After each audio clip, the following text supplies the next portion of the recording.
evening. Welcome to the School of Visual Arts, and welcome to the Design Criticism MFA programme. Great to see you here tonight. My name's Alice Twemlow, I'm the chair of the programme. I'm so glad this lecture series has started again. It's the only time I ever get groupies. So if you'd like to learn more about the programme, I do implore you to come and talk to me at any time, or any of our students. It's a place where we learn to tell compelling stories about design, architecture and infrastructure, and it's application season. If you're interested in it, I do urge you to apply, and the earlier you do, the more chance you have of getting a scholarship. So that's the business that aside. This is the spring lecture series, chock full of lectures assembled for you by our first year DCRIT students in spring. The lectures provide an opportunity for them to learn about new thinking in their field, to practice asking questions in public, which as we know is a very fine art, and also to find mentors amongst this list of speakers and lecturers whose careers they find really inspiring. So it has those multiple purposes. And I think that through getting to organise and host the series brings them even closer to these ideas and people. So with that, I think I should get out of the way and allow them to get closer and introduce you to the two students whose capable hands will be this evening. And we will meet Matt Shaw in a minute, who will be doing the introduction. And then once our lecture is finished this evening, Cecilia Fagel will be kicking off the Q&A, leading the discussion session. But first of all, please join me in welcoming to the podium Matt Shaw.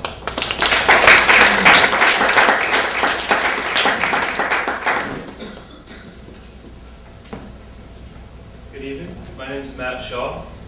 I'm a student here.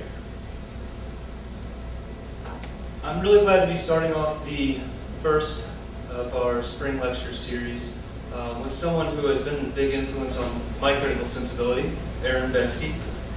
I invited him here because I think he represents a kind of critic who can convey very complex ideas in a relatively simple and digestible way. And he's been influential across the globe with his work as a historian, academic, curator, and theorist. And he's held positions at SF MoMA, the Netherlands Architecture Institute, and now the Cincinnati Art Museum. And he's written numerous books. I first encountered Betsky at the University of Cincinnati, where he has a bit of a cult following, though he may not know about it. His ability to inspire unholy alliances between the parametricists, the postmodernists, desert minimalists, and Dutch design enthusiasts illustrates his broad and ultra-contemporary perspective on architecture.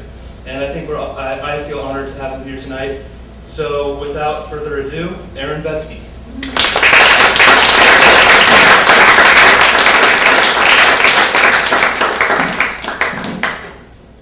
Well, gee, thanks, Matt, and thanks, Alice.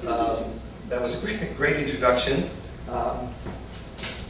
What you don't know is that Matt actually also has a great blog called Architecture. Where do you find it? Just architecture.com. And I would highly recommend it. It's often quite a bit more amusing than my blog is. So, good. Unfortunately, it works better if you just leave it in the thing. How about, can anyone hear me if I talk like this? Yeah. Let's just dispense with technology. Always a good idea. So I'm very glad that Matt invited me here to speak. Now I have to say that he did it a little bit under false pretenses, because the original invitation was, I'm in this class, why don't you come talk to the class? And so I have a feeling that this is a bit more than the class. This is a broader thing. So I am more in the let's have a seminar mode than giving a big public lecture, until I realized that my sister actually emailed me and said, oh, you're giving a lecture in New York, how come you haven't told me?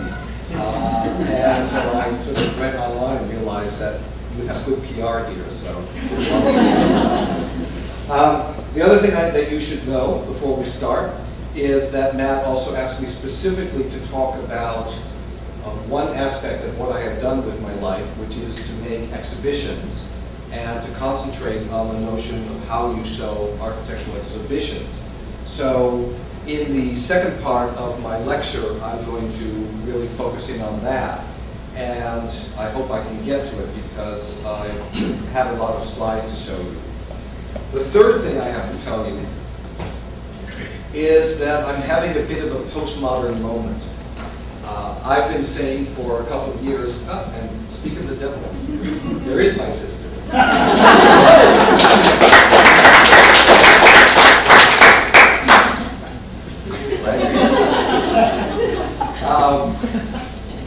As I've been saying, I'm having a bit of a postmodern moment. I've been saying for a while that postmodernism is coming back, and those of you that are afraid of that should be very afraid, because in fact, it appears to have landed fully. There was a big conference here a few months ago, though I hear it didn't go very well. I guess it didn't go very well. I did just recently a wonderful project which Terry Riley asked me to do. He's doing the Shenzhen Biennale, and he asked me for this Biennale to interview all of the surviving architects of the Strada Novissima, the 1980 installation at the Venice Biennale, the first modern architecture Biennale. And so I found myself having half-hour-long chats with everyone from Leon Krier, who's a really interesting character. I never talked to him for more than 5 minutes, to Bob Stern, to Stanley Tigerman, to Stefanos Poulides, Thomas Gordon Smith, getting my classicists mixed up, Alan Greenspan, all these kind of people, and was quite fascinated by having these kind of discussions about the relevance of classicism, for instance, which I hadn't thought about for a very long time. And I also, and partially as a result of this, am teaching a class at the University of Kentucky about postmodernism to modernism. And you can't imagine how much fun it is to go back and try to assemble lectures full of slides of James Sterling. Anyone still remember who James Sterling is? A few people, good. Even Michael Graves and people like that, and to be able to make the argument that Michael Graves actually did some damn fine buildings before he started working for Target, and that we should take him seriously again. And just today, on my various subway rides through New York, I'm rereading Complexity and Contradiction, which I'm going to be talking about to my students tomorrow in Kentucky. And all of this made me realize that what I want to talk to you today is really an argument against simplification, against abstraction, against the one and for the many, against the notion that architecture can have a plan for the world, carry out that plan, and through carrying out that plan, save the planet. Against the notion that architecture is a heroic enterprise that should, Seal, wow, how are you?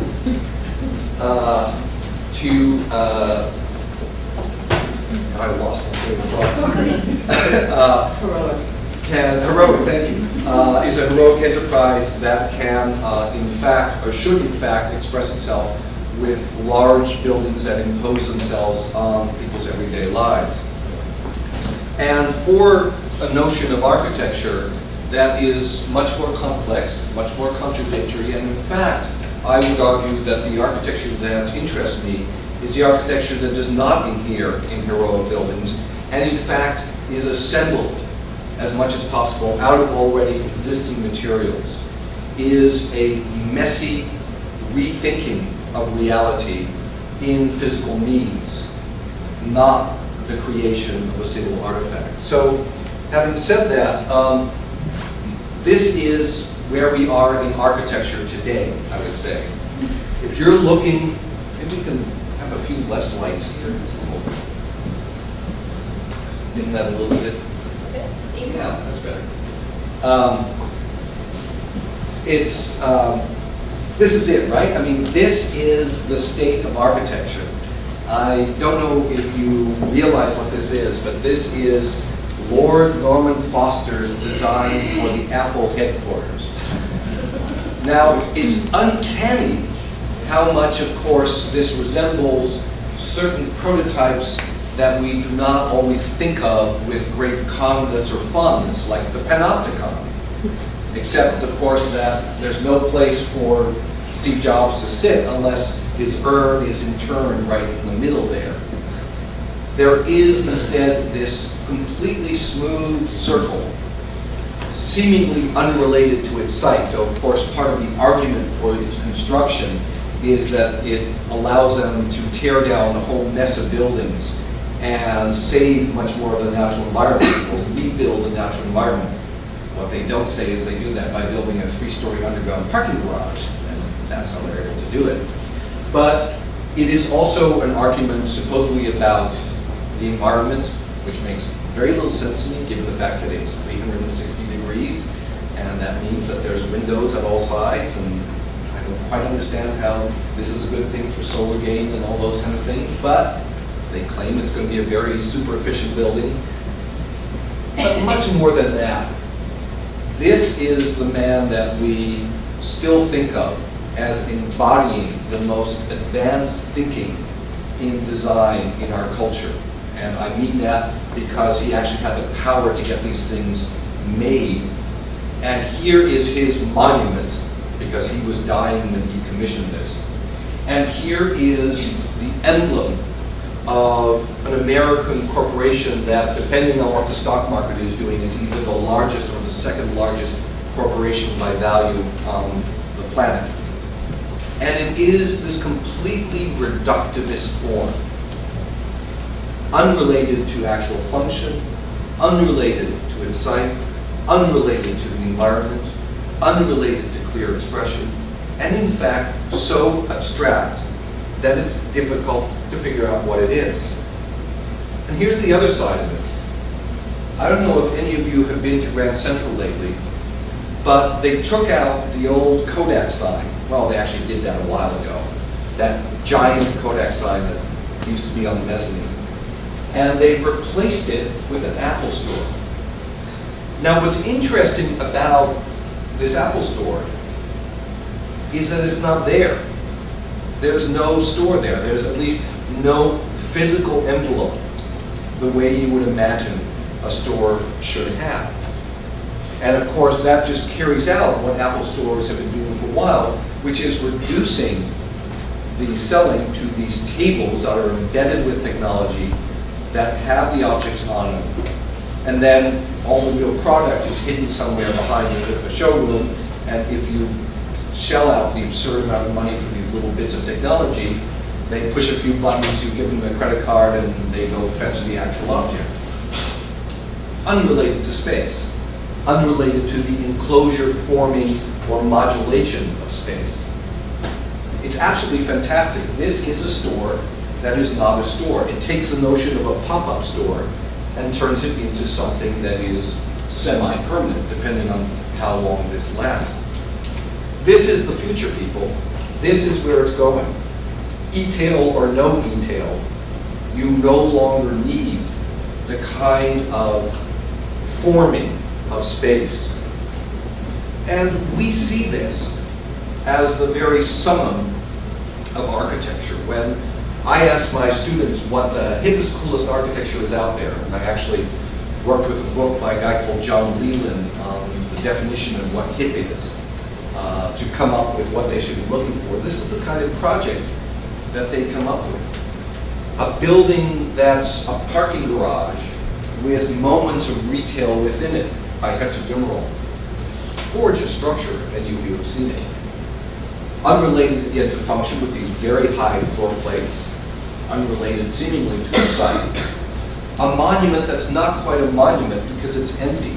It's architecture undressed into its basic elements. And of course, you can go even further and look at the trend towards the disappearance of architecture altogether in projects like Lacaton Bassal's Palais de Tokyo, which is a few years older, but perhaps more relevant, the renovation of the Neues Museum in Berlin by now Sir David Chipperfield, which is an absolutely magnificent job of recreating a crumbled past, for which he won just about every prize there is.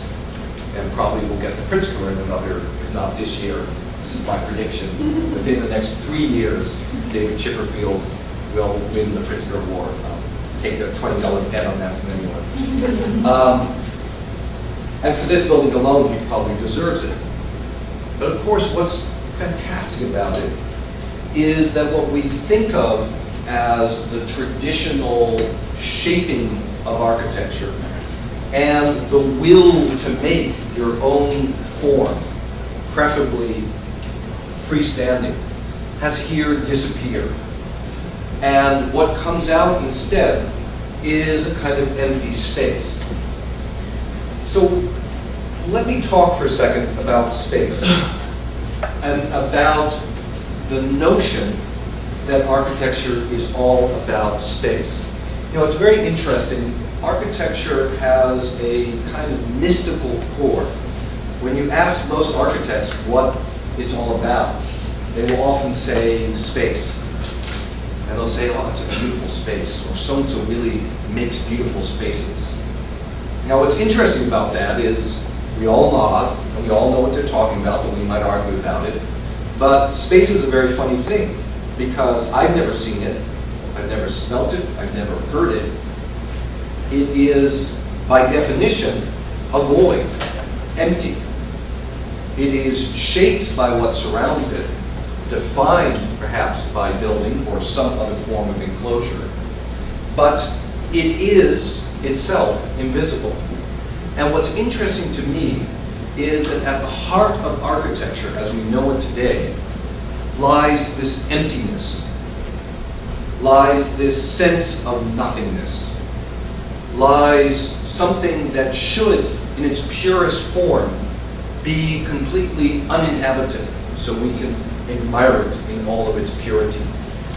And what's interesting as well is that this notion of space, defined by perspective, entered into Western culture not too long after the notion of zero was imported from the Arab countries and made possible current forms of abstract money arrangements, as well as making possible current economics or advanced economics.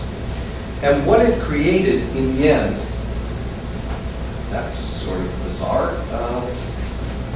I'm sorry, that is completely invisible. I apologize about that. Maybe that's appropriate. Yeah. It is, maybe it is appropriate. It created this notion that what you can do is rationally apportion place into space and turn any kind of environment into the potential for any kind of activity through its definition. And the making of building is only a derived aspect of that particular drive to convert the world in which we live into an artifice that is completely abstract, but that can lead to concrete value and to concrete activity, real estate value and zoned activities. And that might sound like a very abstract idea, but of course it is laid over the whole grid of New York, and it is laid over 2/3 of this country in the Jeffersonian grid. I would argue that it also is at the heart of modern architecture, because at the heart of modern architecture lies perhaps the evil twin to Louis Kahn's room, and that is the loft, or this big space.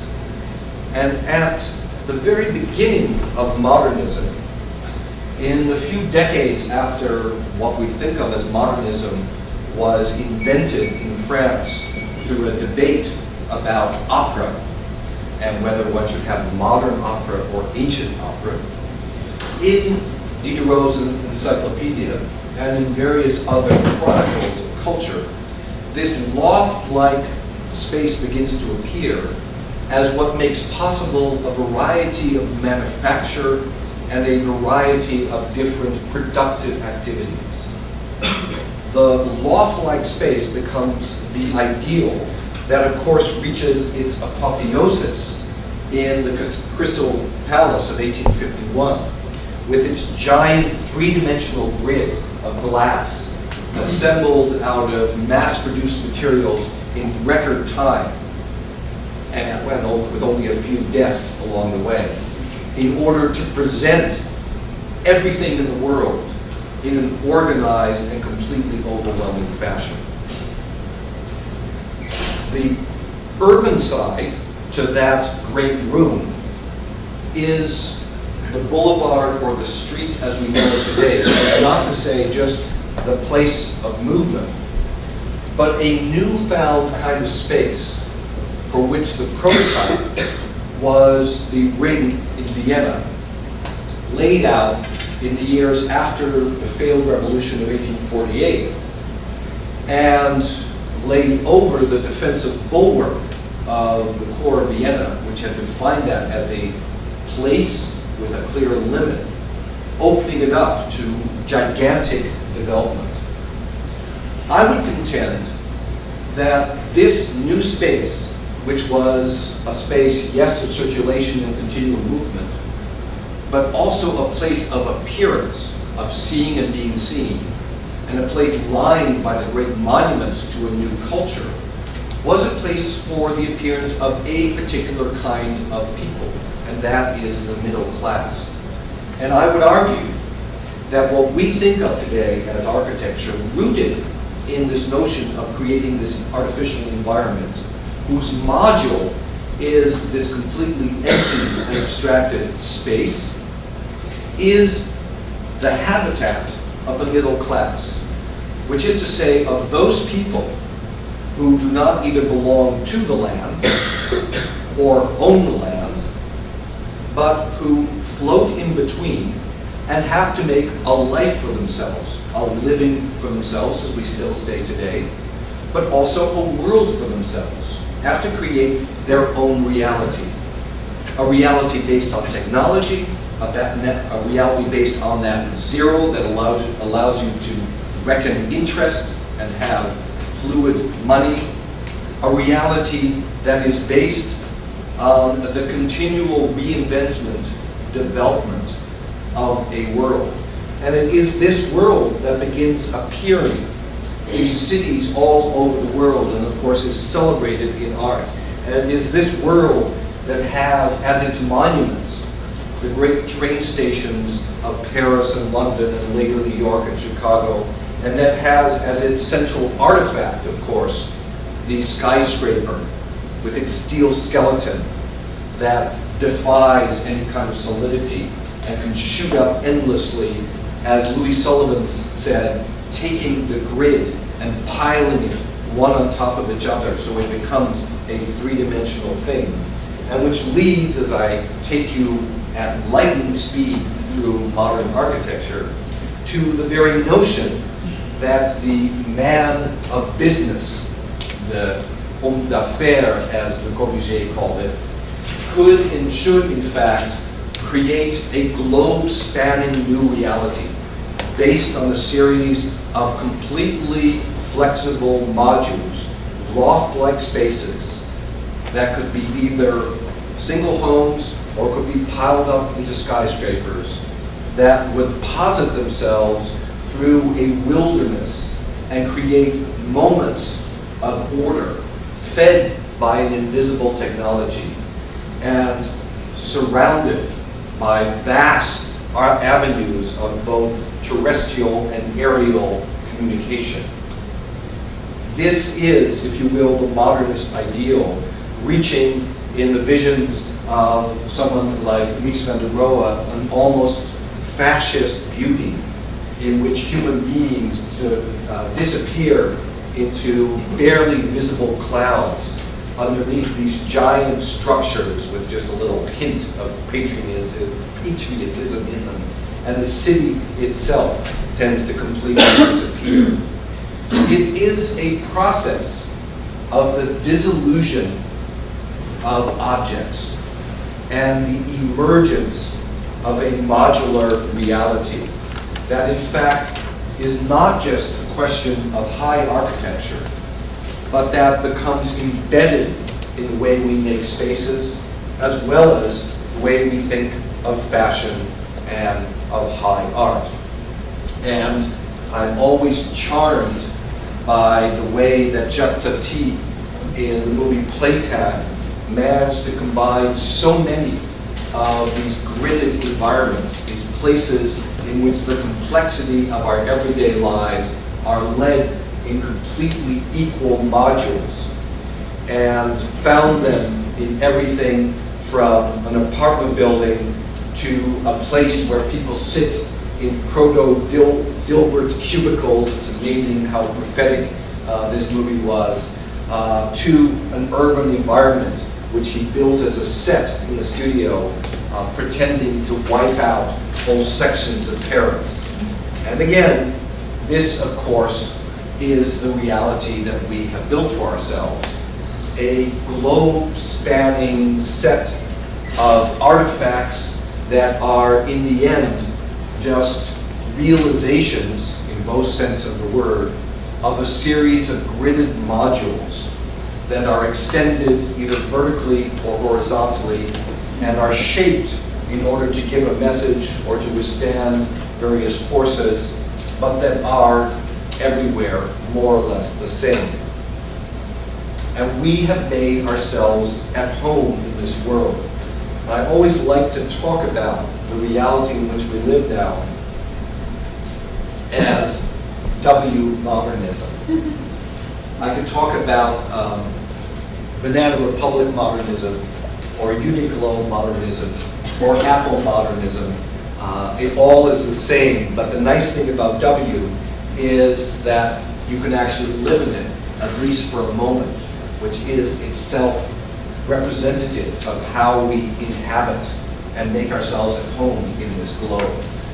W is not for the masses, it's for the upper middle classes, but it is aspirational in that it represents the kinds of profoundly mediocre buildings that are, again, this representation of a gridded reality within which everything, even if it's an old building that's been renovated, is turned into a series of abstract planes, not always white, often off-white, that have a modular characteristic and that are the endpoints of a huge amount of technology that allow you to sink into this with great comfort.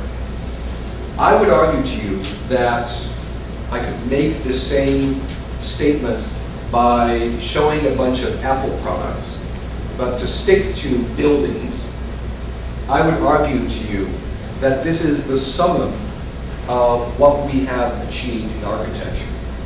This represents how architecture creates a place of good taste that makes our gridded artificial reality incredibly comfortable, non-threatening, that keeps everything from noise to bad air to other people out, and allows you to cocoon in this completely modular space, if only for a moment. The high-out version of this is the Museum of Modern Art. The Museum of Modern Art represents modernism, and I'm not just saying that. A number of years ago, when I was working in a different museum, we redid our mission, as you always have to do every couple of years. And we called in the mission statements of a bunch of other museums. And the Museum of Modern Art was great, because they basically said, we define modernism. What we say is modern art and architecture and everything else is modern art and architecture. And so if you look at their building, it is, of course, this emblem of this abstract gridded reality, this temple of abstraction, this emblem of this perfect world in which the educated middle class can divorce themselves from reality and give themselves over to the dreams of a more beautiful place within its hallowed precincts. What's even more interesting to me is that when they came to expand their building, they hired a good standard modernist architect when they could have done all kinds of other radical things. And that architect, once he had a job, came to them and said, "Thank you very much. If you give me enough money, I will make a good building for you. If you give me more money, I will make a beautiful building for you. And if you give me enough money, I will make the building go away." And they wound up spending about $1 billion on it, which I would think is more than enough money. And Taniguchi created a building that is not bad, that is not good, but that represents the very pinnacle of a loft-like set of spaces surrounded by walls that disappear with just a hint of the grid that organizes it all, but beginning to slide apart into different pieces so that it does not evidently impose itself upon you. This is modernist architecture at the point of disappearance.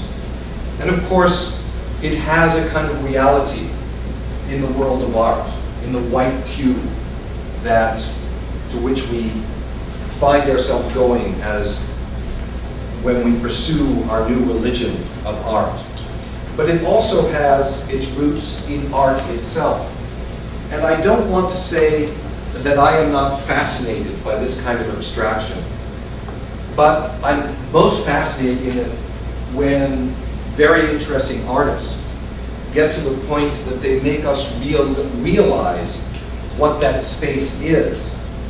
And I would, since this show in La Jolla, I think just closed, I would urge all of you to take the time, and you have to wait for about an hour, but to go see Doug Wheeler's installation at the Zorner Gallery on 19th Street, because it is an incredible example of how an artist can not so much make the walls disappear as create space. Space that engulfs you and surrounds you. And some artists are even good enough that they can document that disappearance, as Sugimoto did in his series of photographs of movie theaters, where he left the camera long during the whole run of the movie, so that instead the fragments of the rather romantic enclosure of the actual story appear. Or in the work of someone like Andreas Gursky, who at a large scale gives us the purest grid you can possibly imagine at the edge of an airport. Or in this work by Joel Sternfeld, documenting these absolutely banal environments, this profound absence, which become even more pregnant when you realize that these are all scenes where murders took place. This is art that confronts us with the emptiness of the world all around us. And now, of course, that emptiness has not become so much more profound as it has become more difficult, because the grid itself is disappearing, just as the object has disappeared. Where are you when you are nowhere and yet at a location that will find you anywhere in the world? You are at a specific point, but you're not within a grid. Instead, you're in a cloud. You're in this ether that connects all of us, or some would say disconnects all of us. And you are connected no longer through physical objects, but through some sort of magic.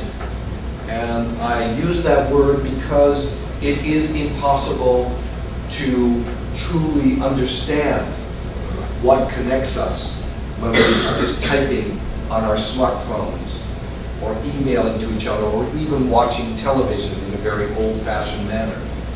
You can, of course, know how it's done, and you can, if you want to, show me all the codes and explain all the technology to it. But the leaps in distance and in physicality are so far removed from our body that there is no way for us to, in a sensory manner, truly know those connections. And that is probably why the Apple Store is disappearing, and why the grid itself has become so rhetorical, has perhaps become a monument, a memory to its ability to create another world. And so architecture, I believe, must confront this reality, must figure out how to make within this world. And of course, the easiest answer to that is to go with the flow, literally, to create a parametric architecture, an architecture that zooms off into some unknown planet that, like the planet of the apes, might actually be our world, that proposes giant and perhaps absurd structures, things that combine all of the technology and all of the resistance to natural forces into unified objects, or that perhaps just disappear into markings cut into a wheat field in Germany. And some of the most interesting architects have in fact been engaged in a practice that tries to see their work as an assembly of disappearance, or rather of disillusion. And the architects that interest me, among others, are the ones who realize that we can and must confront a reality in which Big Brother is always watching us, in which the standard rituals by which we inhabited our cocoons, our lofts, our modules no longer operate. I believe with Aldo Rossi and John Haydick and people like that in fact architecture must stand witness to the disappearance of humanity, by which I mean the notion that the human being tied profoundly to the human body and created through an understanding of one's relationship with other human beings and a physical reality is probably disappearing. And we need to construct other definitions of self and of relationship. And we need to do that by looking long and hard at our world and finding the signs and elements within it. What I would argue is that standing witness in architecture means looking at the grid, through the grid, beyond the grid. It means looking through the screen of your Apple computer, looking into the dark hole at the center of the Apple headquarters. It means simply looking all around you and realizing that for all of our desire to ever further rationalize our reality, we are continually left with the messy leftovers of what we have created that somehow cohere and persist. I especially love this photograph because it was taken around the corner from where I used to live. And my friend Christian Bear might remember this environment. It catches the particular complexity of Los Angeles in all of its beauty and also in all of its eeriness. And I'm particularly interested in those artists and a few architects who see their work as reassembling bits and pieces of our reality into some form, whether it's Sarah Say or someone like Elliot Hundley, who is having a moment now finally on the East Coast, or Matthew Day Jackson delving into the history of collage. I'm interested in this notion that what you can do is not so much disappear into disillusion as to take the fragments that are left over, take what still exists, take what already exists, and reassemble it and rethink it. I love this particular piece by Frank Chepkema which takes the logos of all the Fortune 500 companies and turns it into what he calls the bling bling, a replacement for the cross. I have a fondness for the notion of reuse, of not just making a new chair or making a hut in your garden, but assembling pieces that are left over to create something that's completely comfortable. And if the chair has a broken leg, get a bunch of books to prop it up and use the leg as a toy for the kid who's sitting at your feet. Obviously, there are architects, such as Rural Studio, who are playing with this notion that architecture could be a reassembly of form, and who also see it as having a particular imperative in an age in which we realize that this attempt to rationalize and use up and transform all of our world into this technologically driven utopia is leading not only to the depletion of our natural resources, but also to the tremendous social conflict, as well as pure destruction, that goes with that depletion, and that we need to think of what we're doing as primarily the reassembling of goods and bits and pieces, but who also see their work as having, if you will, an aesthetic goal, a goal of delighting in the fragments of what remains, who see their work as a recreation of some sense of labyrinth-like, purposeless, perhaps absurd structuring that is eminently and physically real, who see their work as taking the shirt and the bus and the facade and morphing them together through Photoshop to create a new dwelling cantilevered out from the building, who create artificial environments. This is actually the inside of the British Pavilion at the last Art Biennale in Venice, recreating a courtyard house in Istanbul, or an architecture that could just be an assembly of dirt that would adhere onto this electrostatic body in a project by François Roche. It could even just be a dinner party called by the artist Rico Tarangere, in which what remains, the pots and the pans and the dishes, are the artwork that is the memory of this particular humanity, this particular gathering of people.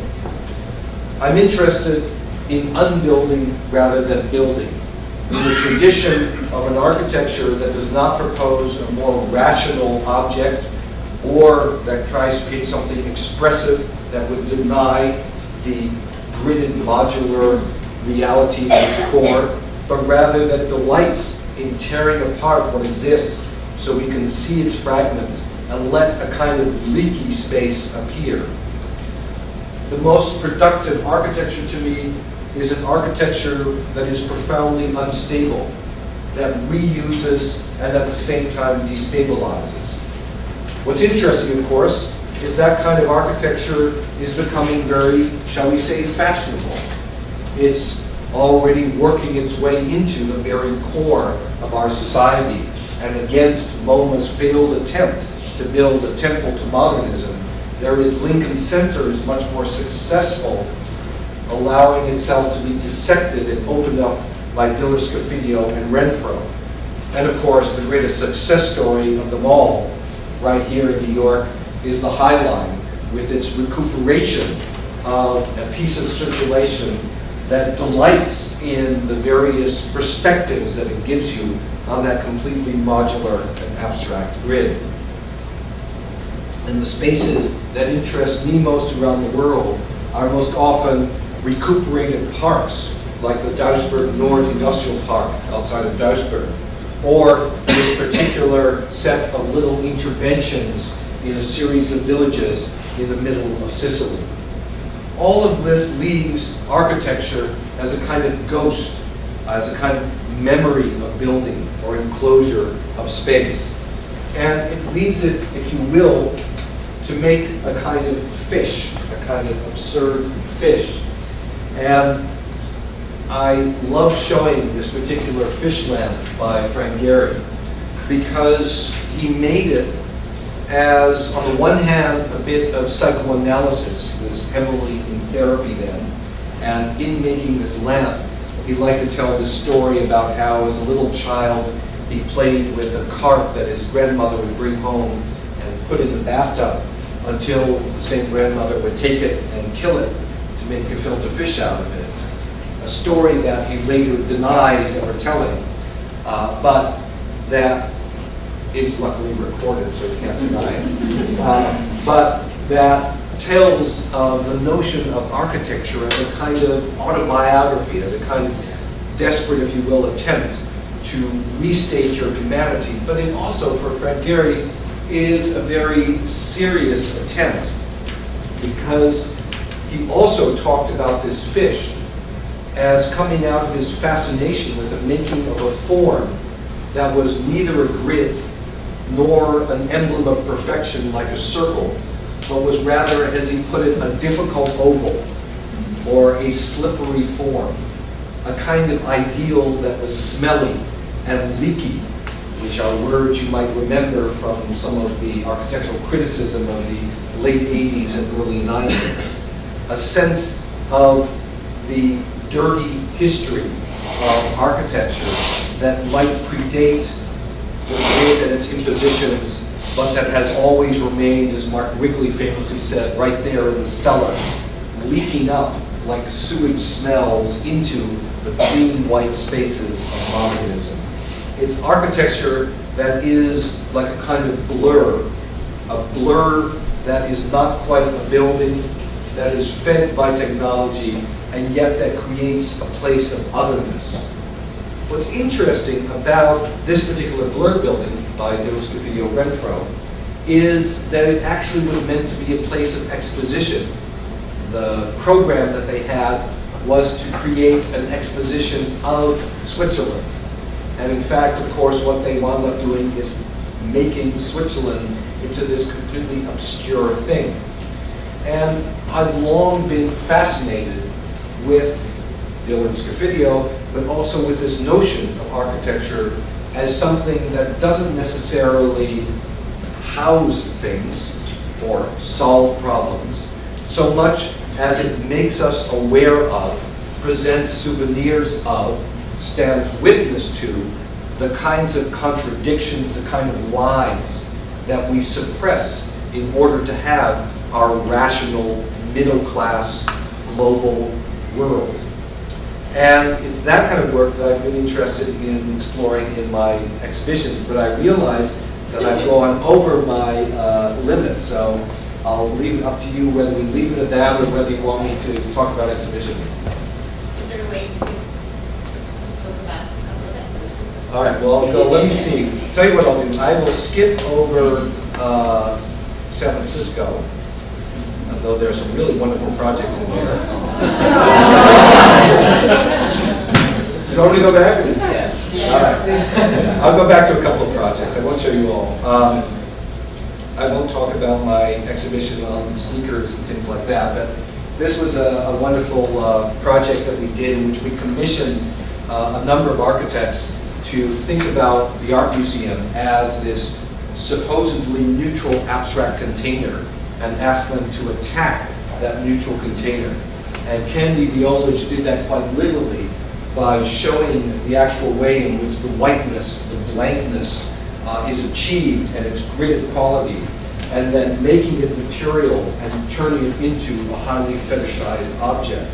And Hodgson Flung, made us realize that part of the lie of the neutral white box art museum was the air conditioning that creates the completely stable environment.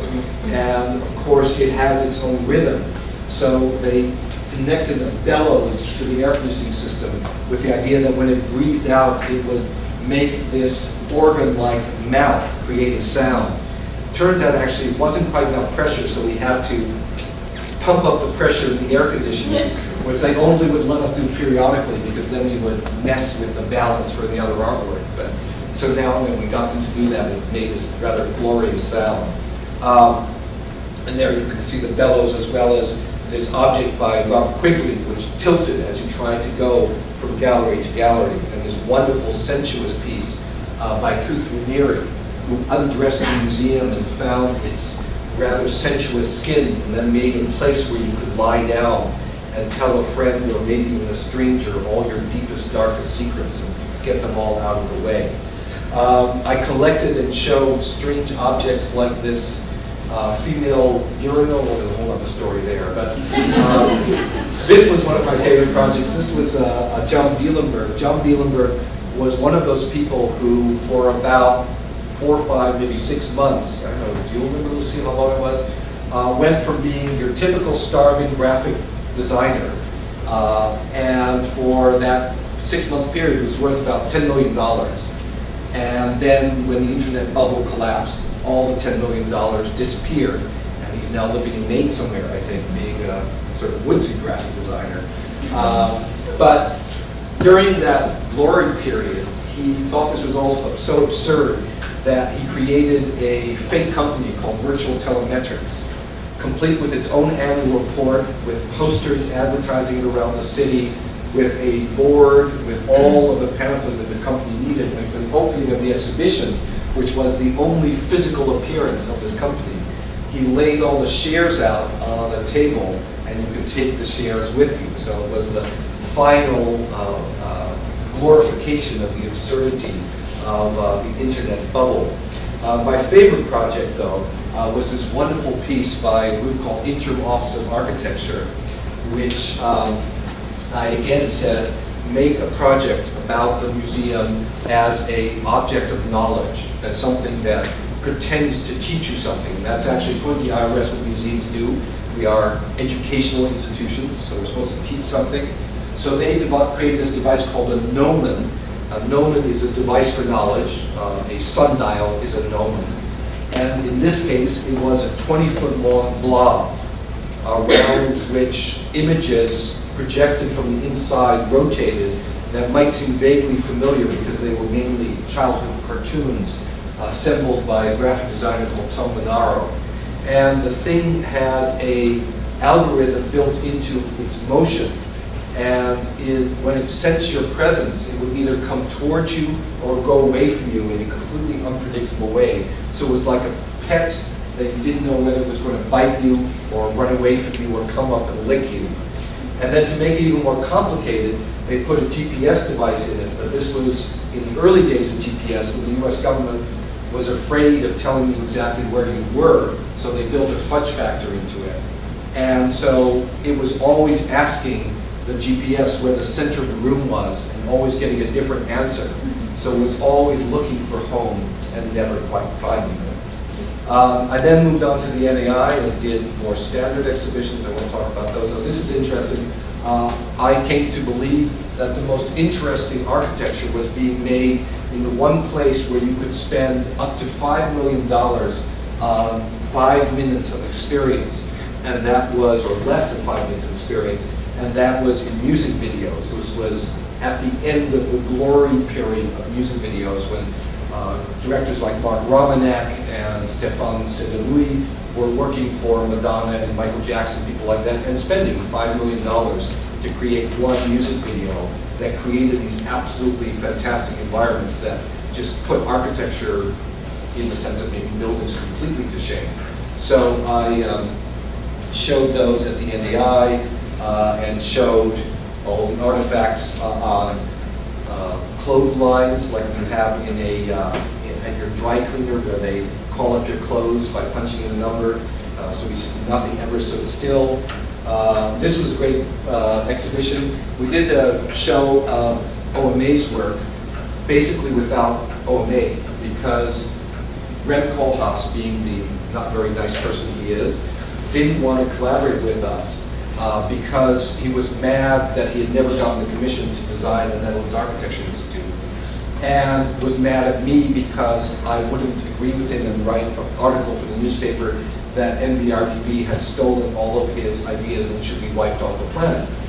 So instead, we finally reached an agreement by which his then current work would be shown at the Kunsthalle, which was just 200 meters away, which he designed, and we would show his archives, which we had bought to save him from bankruptcy a few years before that. And thousands of pieces, so we hadn't archived them yet. So we made an exhibition in which we showed the things that had been archived in more or less standard ways, and then had a central cage where we were literally working on the materials, archiving them, and you could call up one of the archivists and have them bring you one of the drawings and get white gloves and actually look at some of the pieces that were then still being worked on within the archives. And I also made an open storage device. And then, and this is a very shortened version of what I've been doing in exhibitions, I thought I'd give an architecture up for Lent and gone to the broader world of art, which has many more delights to it, and then got this call offering me the chance to direct the Venice Architecture Biennale. Now, if anyone ever gives, you get that call, Matt, if they ever call you and ask you to do that, do it.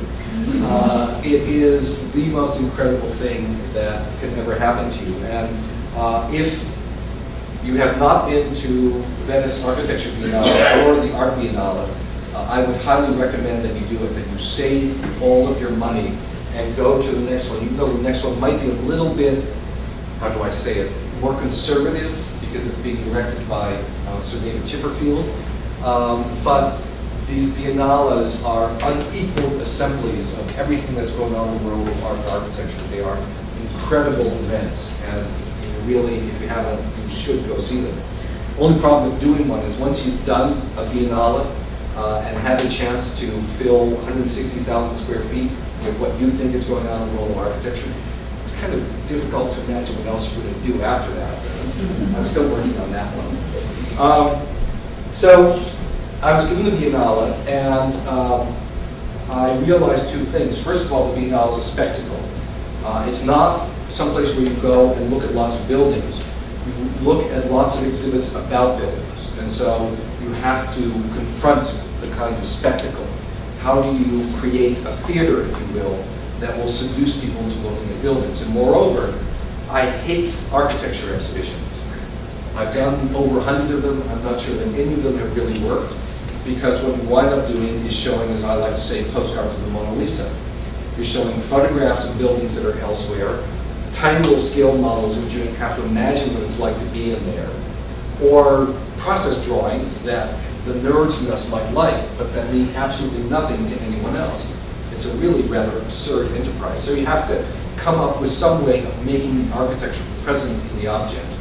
And that dovetailed with a very simple, what I thought was a very simple realization I had, which was that architecture is not building. We often confuse the two, but buildings are buildings. And to build something is a verb, is to make something. But architecture is everything that is about buildings. It's how we think about buildings, how we talk about buildings, how we experience buildings, perhaps how buildings present themselves. It is not the building itself. It is, if you will, meta-building. Now that means that the most complete representation of architecture is a building, a three-dimensional building. But that also means that once architecture is built, the building becomes a tomb of architecture. And you have to work very hard to find the architecture in the building. And I would go further in saying that that is complicit with the notion that space is at the heart of building. That's a whole other discussion. But quite simply, if you sit in this room and try to explain to someone where the architecture in this room, you'd have a really hard time. Now, if you go out to a fancier building, perhaps, it might be easier, but even then, you have to explain what something is. An arch is somehow a representation of architecture and not just an arch. Not only that, but in our present society, buildings are not defined by architecture so much as they're defined by codes. Building codes, life safety codes, but above all else, financial codes that leach out any sense of resistance or criticality out of any kind of building. So my contention is that to find architecture, you might have to look beyond building. And to find an architecture that is critical, you might have to look way beyond building. And luckily, there are lots of other places beyond buildings, in landscapes, in interiors, in movies, in music videos, in novels, that you can find rots of architecture. So I said, let's look beyond buildings for architecture. So I have this incredible space at the heart of my Biennale, which was Arsenal. Again, if you've never been there, what is it, 600 meters, 600 yards of the former rope-making factory of the Venetian Navy that is completely filled. And I have to tell you, I wasn't sure I could pull off doing this Biennale, and I wasn't going to do it. And I was in southern Italy, and they commissioned me to drive up there, and I arrived there the day after Christmas.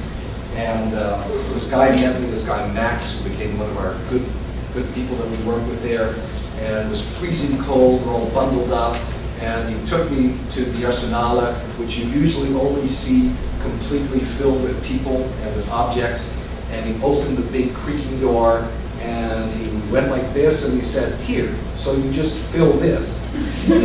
And Peter, my partner, looked at me and looked at the space and looked at me again and said, well, there goes 2008, what are we doing in 2009? Because how can you not want to fill all of this, right? I think I'm enough of an architect of that to want to do that. So for this space, I created or asked a series of people to create an introduction. I asked Reed Kroloff and Casey Jones, who then got David Rockwell involved, to create an introduction that would show us the most amazing architecture beyond buildings. And they created these two curving screens in which images followed you. And the reason I don't have real photographs are not only that it was very difficult to photograph, but also that I could get into all kinds of copyright program problems by just showing some of these images. Again, a whole other story. But there were these images of things that seemed vaguely familiar and hauntingly so in the good ones. And then when you went behind the screen, like seeing the Great Oz, you would find on these monitors fragments of great architecture.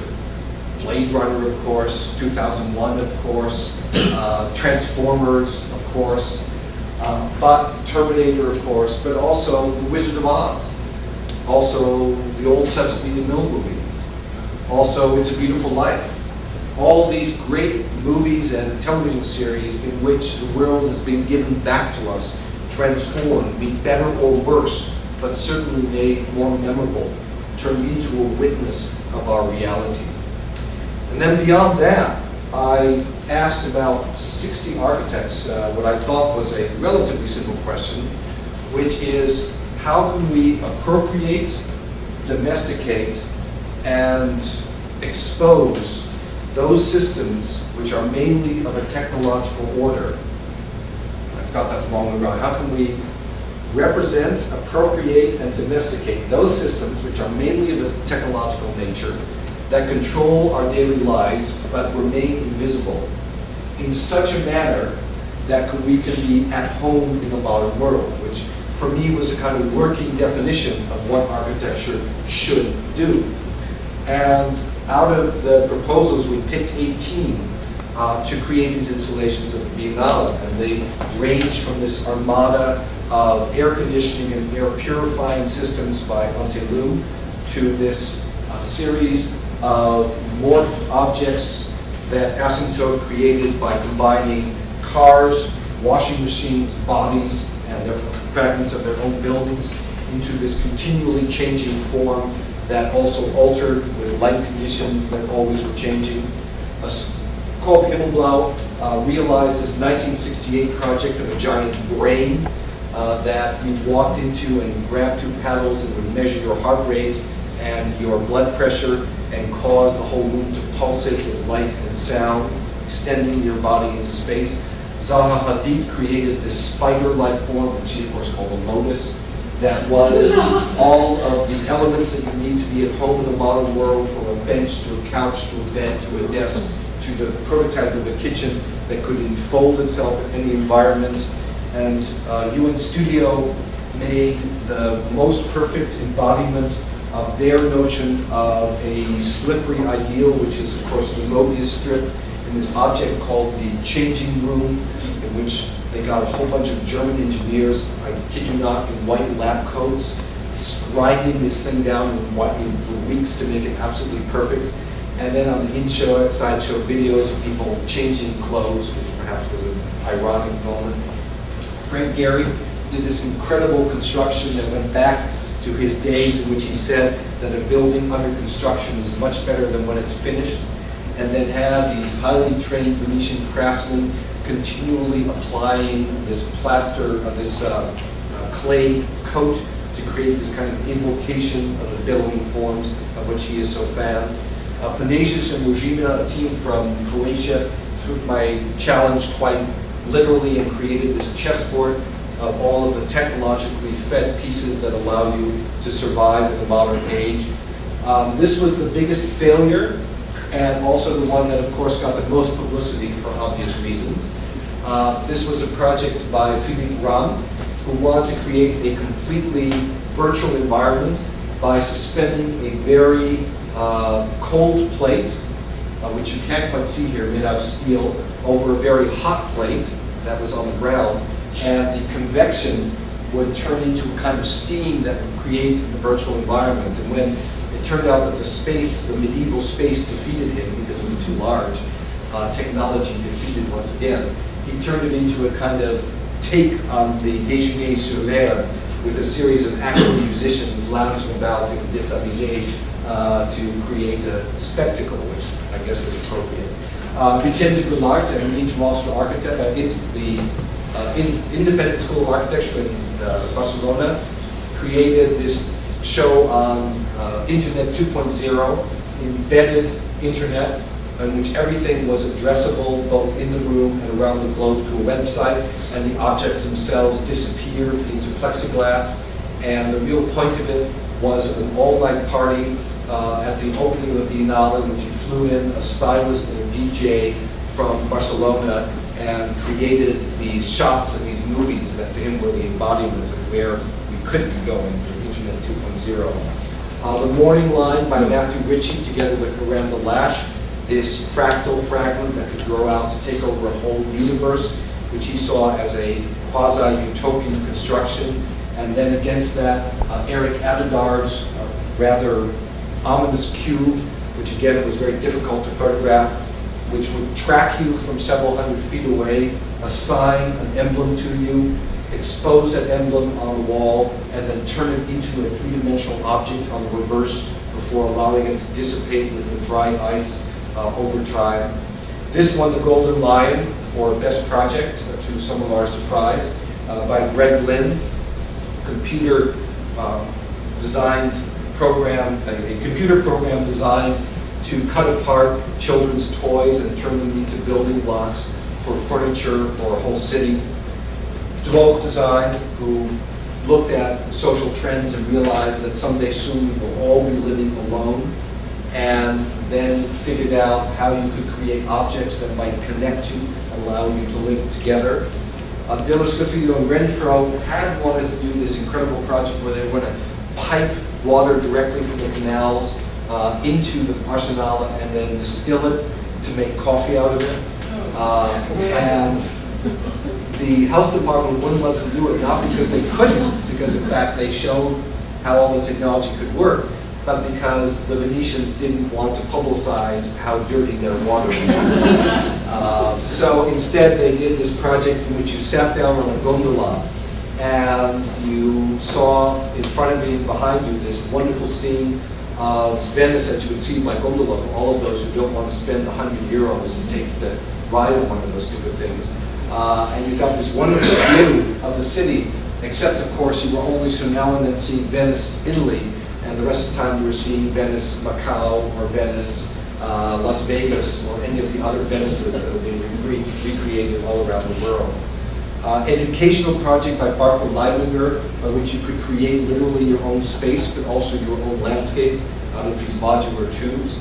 And at the end of this axis, this combination of beast bodies and cities in this dance performance and set of saddle chairs by Nigel Coates from England. And you then turn the corner into complete chaos in this wall drawing that brought the whole thing crashing down before you were released into various other shows by other people.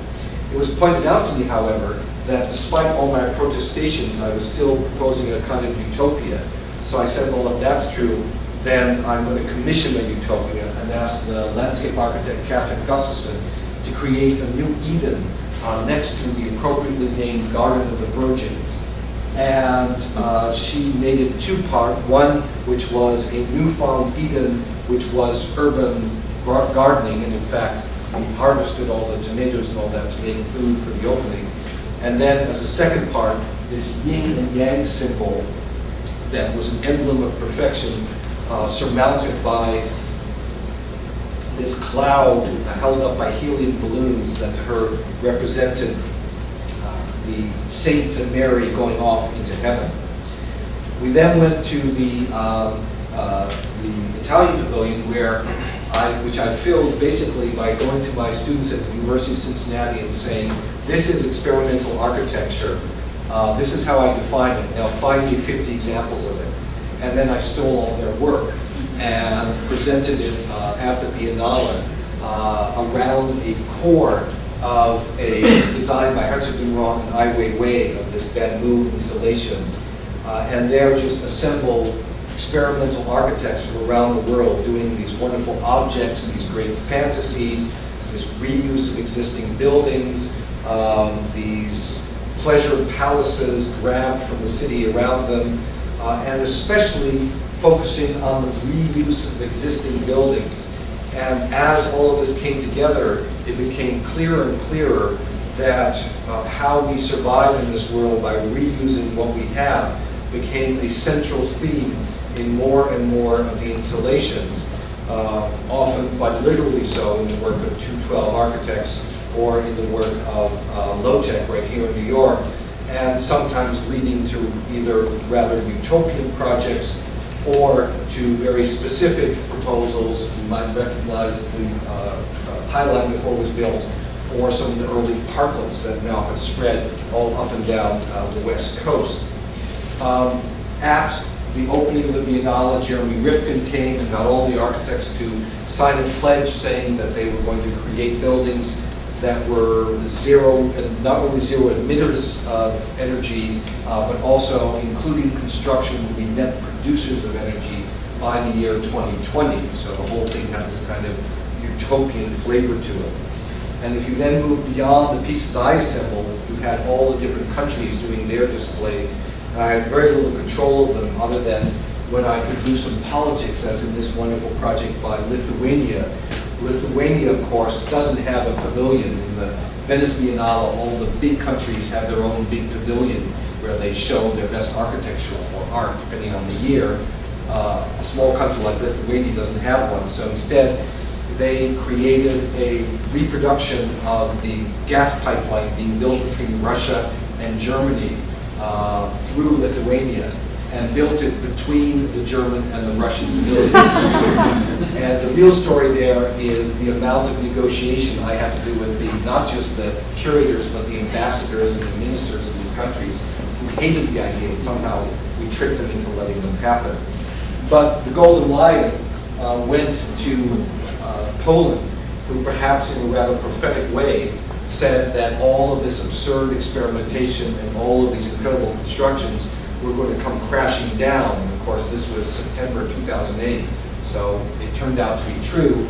And they proposed that some of these wonderful airports and office buildings and shopping malls could be reused as apartment buildings or even slaughterhouses.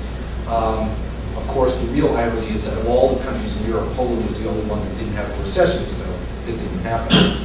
I then went on to do another show in Valencia, based on the Eames Power of 10, in which I looked at art and architecture that explores everything from the most molecular level, manipulating molecules quite literally as a design, to exhibiting the pulses that are inherent but hidden on our reality, to these kind of strange object-like forms that begin to take on human characteristics, perhaps in a rather monstrous form, or that take apart the human body in the work of Anthony Gormley, or mark it in the work of Jürgen Meyer.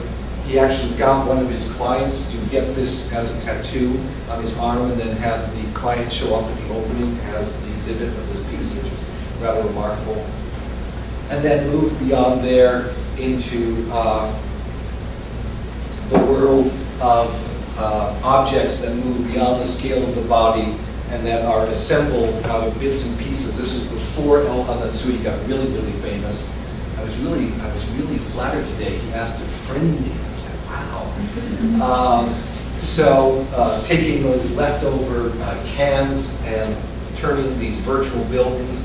Again, Elliot Hundley, Erwin Rendell with these blob-like disillusions of objects.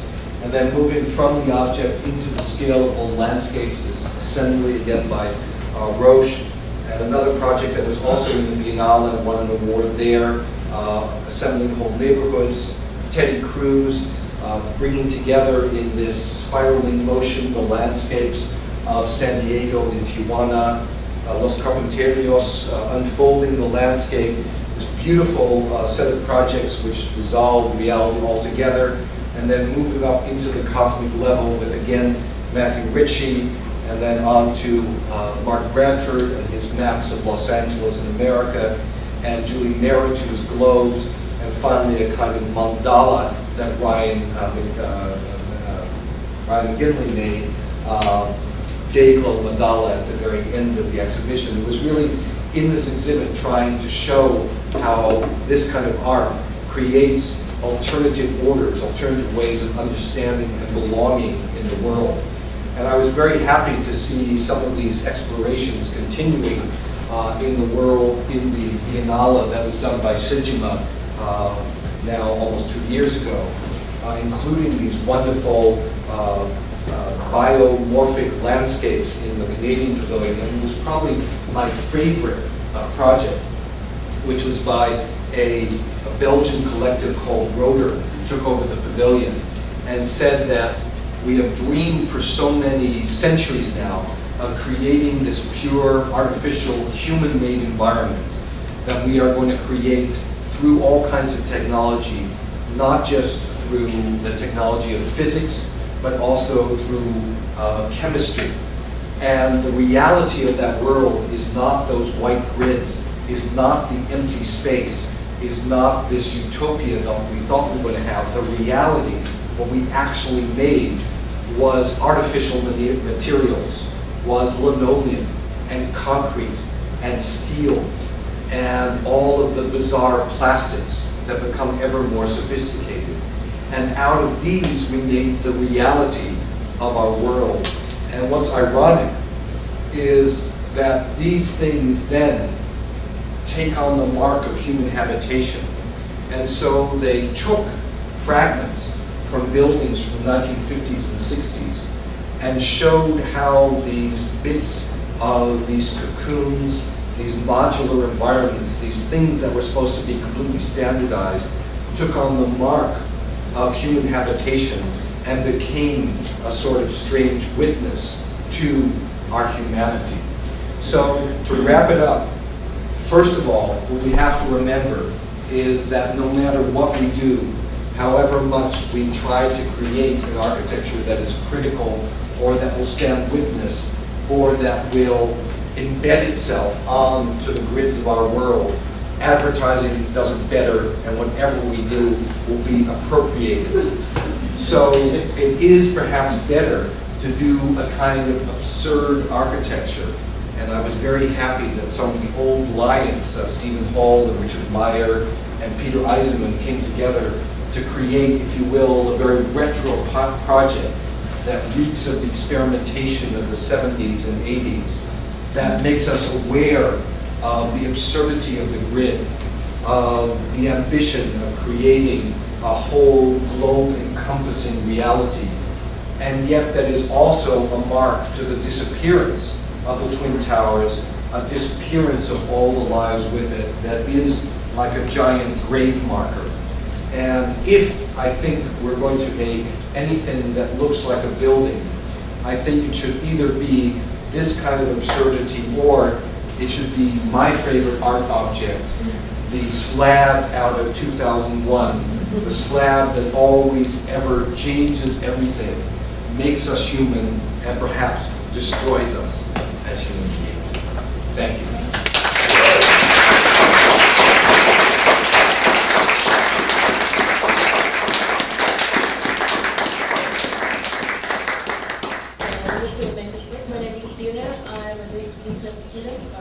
first year, and I'm here to moderate the Q&A.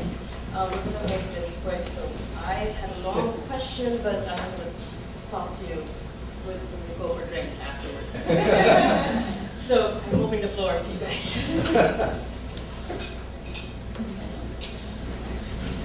I'll ask you a question. Yeah. Okay. Sure, I'm sure it's a good one. No, I had three. Oh, well, at least that's one of them. Well, when you said something about assembling and reusing, fragments and memory, I had a weird feeling about the danger of seeing things over and over again. What? Because when you perform with as architect to rebuild and reuse, don't you think there would be a danger of if we're seeing the same old things over and over again, we'll move on or create something new? Oh, I think that newness appears through relations and through the way you see it. I'm more interested in new ways of seeing things than I am in making new things. And of course, we also always know that it's impossible to make something new. Those of you who have students, you always know that your teacher will come up to you and say, oh yeah, that's like what so-and-so did. It's almost impossible to make something new. And I think that the greatest realization is a realization of seeing something that you thought was familiar and realized that you never quite knew it or understood it or saw it. This leads me to another question, Okay. how you see things in your life. I mean, for how you relate to the whole middle class economics and everything. All. I know you might say it's not new, but the way you form your argument, your talk, your Well, lecture. I mean, I shortcut a sort of longer argument, but certainly the idea of making the new, which of course is an interesting philosophical idea, and the notion that you create the new, that there is something that hasn't existed before, is, as Foucault pointed out a long time ago, is a invention of the 17th century, give or take. And not much argument with that. But of course, there's also an economic imperative to that, to be rather Marxist about it. And that is that it embodies the notion of progress, that what keeps your economy going, and thus what keeps the whole cycle of production and consumption going, is that you have to come up with the newer product, the more. And it's always out of reach. It's always something that is beyond what you have today. It's aspirational, but it's also this vital. Yeah, exactly. And so architecture that does not get into that but criticizes it or makes it visible, I mean, it's particularly interesting. It's a form of, potentially a form of criticism like the Rotor project. To convince people, to help them see. All I can do is talk and write, but I think good artists and architects can make forms and images and perhaps spaces that make us aware of, that open our eyes to, that open cracks or fissures within our reality. And that to me is why I'm involved with art and architecture, is because I will come up with things that are so powerful that they allow me to reinterpret the world that I live in. So I guess the answer to that is you have to be a really good artist to be able to do that. Yes?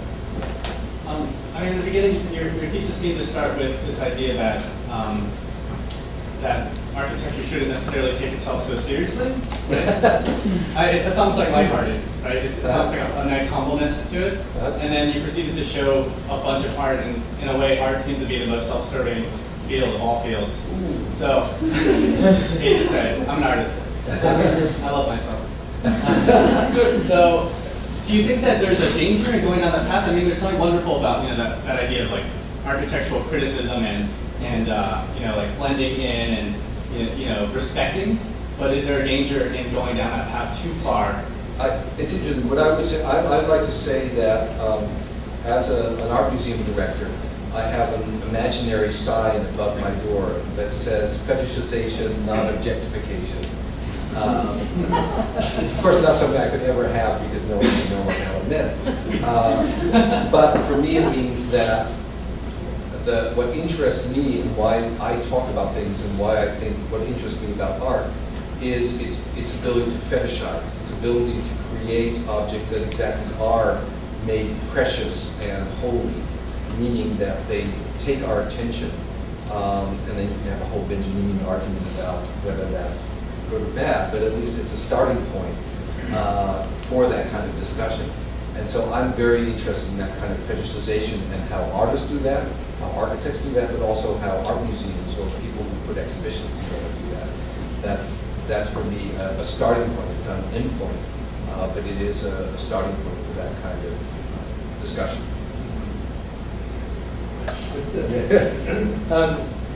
Well, I want to understand a little better the relationship between the two parts of your lecture, because the first part was essentially a kind of preamble to the argument for postmodernism. Yeah.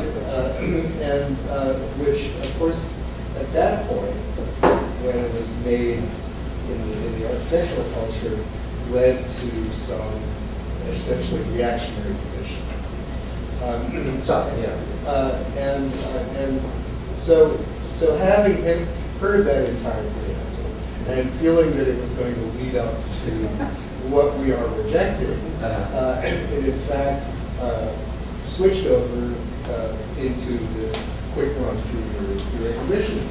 And so I felt, and maybe I'm wrong in this interpretation, that you were proposing critical exhibitions specifically as a way to have your cake and eat it because it's a way to ride the wave and criticize and it involves a particular role. That was a very postmodern move. And postmodern criticism did precisely that. It was a trope. It was a performance, and at the same time, it claimed to be critical of itself. Yes. So I'm wondering if you are comfortable with this attribution of intention on your part. I'm so glad you put your finger on it. Now I have an easy answer to that, which is an easy way out, which is a really mean and nasty thing, which is that it's all Matt's fault. Because he told me that in order to fit within this decrit structure, I had to talk about my exhibitions and all that. So I can easily blame on that. But yes, you're absolutely right. I have come to realize that my whole practice, if you will, what I've done with my life is, in that sense, postmodern. It is an attempt to mine these spectacular and continually self-critical, continually self-reflective modes of postmodernism. Absolutely, no question. And I think, and I'm proud of that, like gentleman in the back being proud of being an artist. I'm proud of that kind of, I'm proud of that kind of position. And I think that there's validity in it. Now, having said that, I also have come to realize, and this is something I'm just beginning to think about and want to do more work on, that there actually, yes, there was a reactionary side to postmodernism, as there is in every movement, but there also was, especially at the beginning, a very radical move towards uncertainty. And it's interesting because the breaking point to me comes at the very end of Venturi's Complexity and Contradiction, the third to the last page, where they cite August Heckscher with this slightly abbreviated quote where they say, "It is the nearness to chaos, but its avoidance that gives power." And of course, what Venturi and then later Denise Scott Brown did the whole time was come close to chaos, but then ever further move away from it.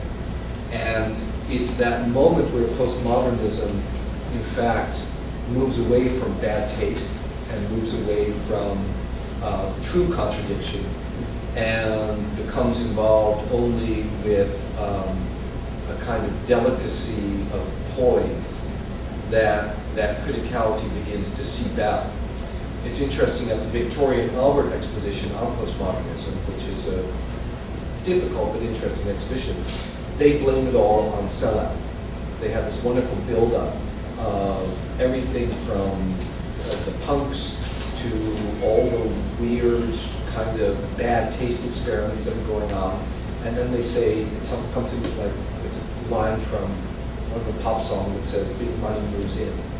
And they say it's the commercialization that caused it. I don't think that's true. I think that inherent in postmodernism is the profound notion of uncertainty and the profound notion of undecidability, of contradiction, of trying to make continually that contradiction visible and explore it within the object itself. And that's an unfinished project. And that's a project that you can't explore, it can't continue in a building. So as soon as the postmodernists start making buildings, they become much less interesting. And I always thought that when Morphosis and Carl Himmelblau got to make real buildings, the revolution would come. And of course, it didn't happen. They just became offices with 300 people working there. But that notion that you should be burning flags, as Carl Himmelblau did in the beginning, have a burning architecture, that to me is an unfinished project, and it's a project that I believe can be continued in writing, in film or video, in what we relegate as art, which is to say anything we think that's beautiful or critical but useless we call art. So that's where the project is located. Or it can be continued in the practice of installation or exhibition. But not Architecture, but not building. So. So if you're espousing this postmodern, is this the second coming of postmodernism? I guess what I want to know is, if it's the 21st century, I mean, when we were in the 80s, you were talking about postmodernism, Yeah. but you're regurgitating the same thing about reassembly. So I just want to know, what would you call it in the 21st century? I don't have a name for it. But So it keeps coming back. Yeah, well, everything keeps coming back. I know, but postmodernism is so loaded. As you know. Yeah, and so is modernism. So is everything. I mean, everything is loaded.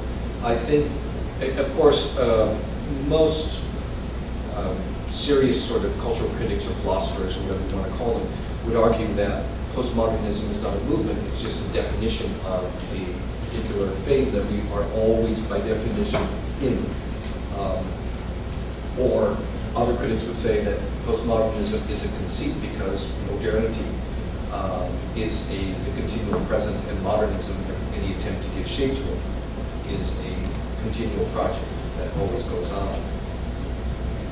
Whatever the truth or whatever the direction you've taken there, I do think that what I'm trying to get is that there are specific techniques and attitudes and explorations that postmodernism engage that I think are still of interest.